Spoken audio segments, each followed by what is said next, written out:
we're just really blessed this year, you could say.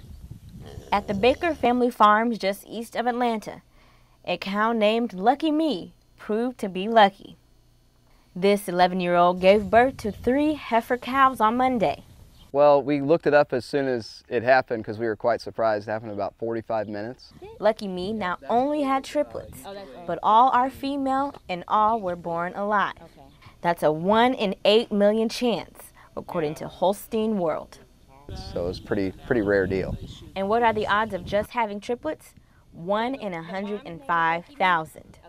My parents have been farming here since 1972. They have 160 cows, and this year they've had 7 multiple births, all twins except for this one, of course. It seems like this family can really say, holy cow. Reporting in Atlanta, Monisha Bruner, KTVO News. That's the thing, I was thinking that if you wanted to, you could put it on your Facebook page. Yeah.